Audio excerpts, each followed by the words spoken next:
आप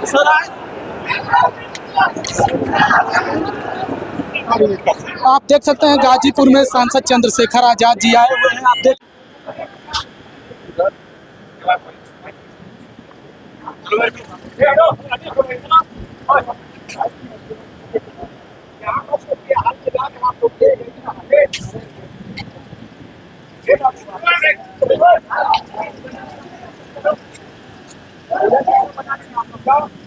सब लोग मोबाइल साइड करो।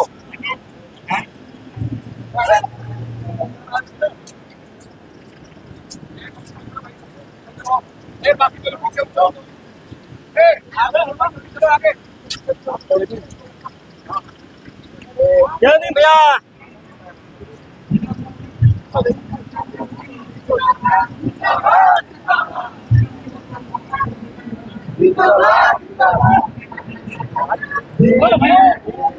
आपको बता दूं कि चंद्रशेखर आजाद धीरे धीरे प्रबुद्ध सम्मेलन के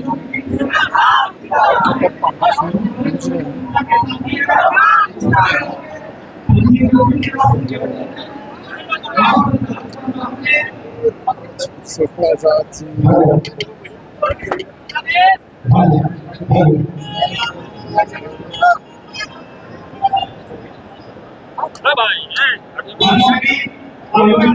अंदर रहने को फोटो का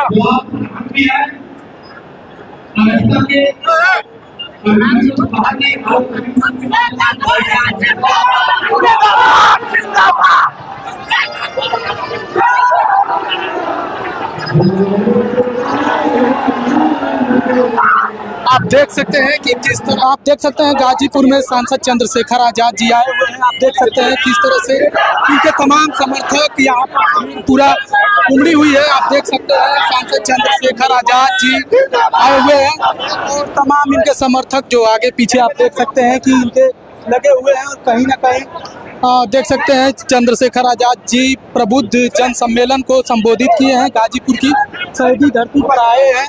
आप देख सकते हैं सांसद चंद्रशेखर आजाद जी देख सकते हैं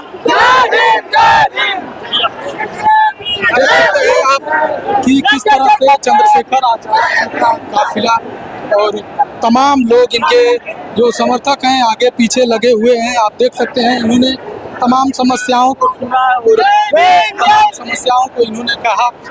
आप देख सकते हैं चलत रहा तो सर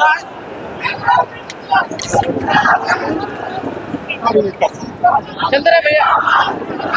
तो देख सकते हैं सांसद चंद्रशेखर जनता से गठबंधन हो जाए तो जनता बड़ी जिम्मेदार है। अखिलेश यादव के साथ आपके फोटो वीडियो बहुत वायरल हो रही है, क्या लगता है संभावनाएं बनते हैं?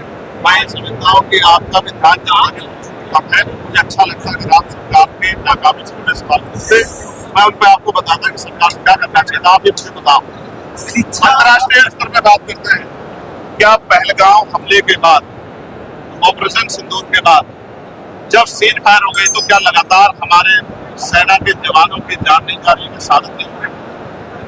बिहार के 3 लालों को शहादत जो इम्तियाज साहब को, राम बाबू को, मनीष कुमार को जो है 14 तारीख को गोली लगी। तो ये कैसा सीज फायर? हम इतने कमजोर हो गए क्या?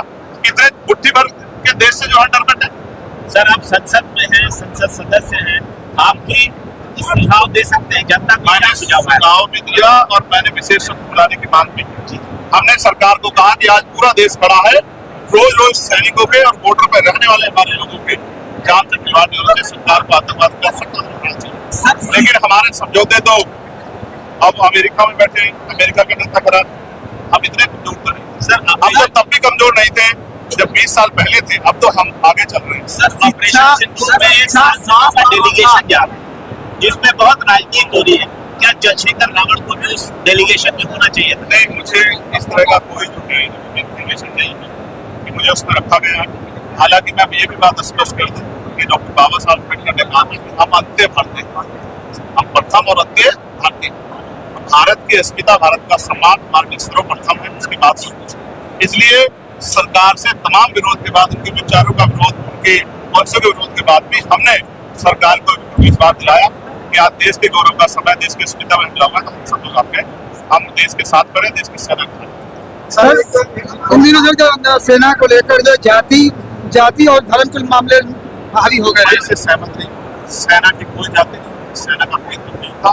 इस तरह से हम सेना का अपमान हमें जाने में नहीं करना चाहिए। सेना के जवान है और उन पे हमें गर्व है क्योंकि वो वहाँ लड़ रहे हैं। इसी वजह से हम यहाँ से बैठ के मीडिया से बात कर सर शिक्षा, स्वास्थ्य, रोजगार पर ना विपक्ष बात करना चाहता है ना विपक्ष बात करना चाहता है, इसके हम तो लगातार पार्लियामेंट में बात कर रहे हैं। हमने एजुकेशन पॉलिसी बताई कैसे होनी चाहिए और हमने हेल्थ पॉलिसी बताई जिससे गरीबों की जेब नहीं कटेगी और सबको अच्छा इलाज और अच्छी एजुकेशन व्यवस्था होगी। हमने पार्लियामेंट में बात रखी सर, लेकिन सरकार उस पॉलिसी को लागू नहीं करेगी जिससे जनता को फायदा हो। सरकार उस पॉलिसी को लागू करेगी जिससे पूंजीपतियों को फायदा हो। तो संसद जो डेलीगेशन जा रहा है उसमें शशि थरूर के नाम को जो सबसे आगे आ गया है उसको लेकर कांग्रेस से लगातार विरोध कर रही है।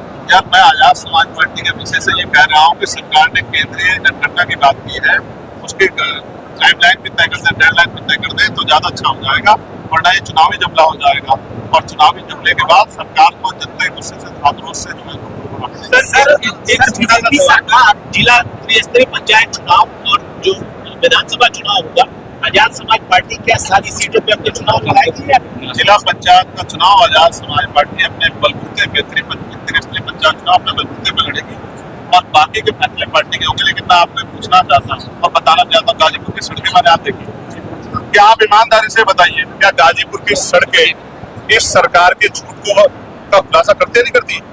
क्या हाल है गाजीपुर का, गंदगी का की क्या हाल है, पानी की व्यवस्था क्या हाल है? आप बताइए क्या गाजीपुर की सड़कों के लिए मुख्यमंत्री जवाबदेह है या नहीं है?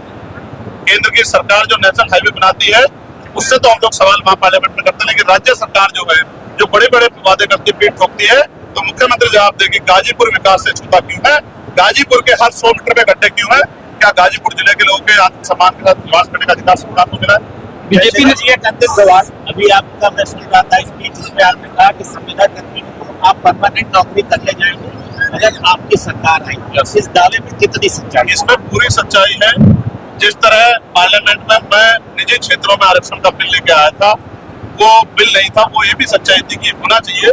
उसी तरह से जितने संविदा कर्मी भाई हैं जो अलग अलग डिपार्टमेंट में आज डर रहे हैं कि कल उनकी नौकरी में खतरा पैदा हो सकता है, मैं उन सबको विश्वास दिलाता हूँ कि वो घबराए नहीं, वो सेवा कर रहे हैं, उनकी सेवा को पक्की सेवा करने का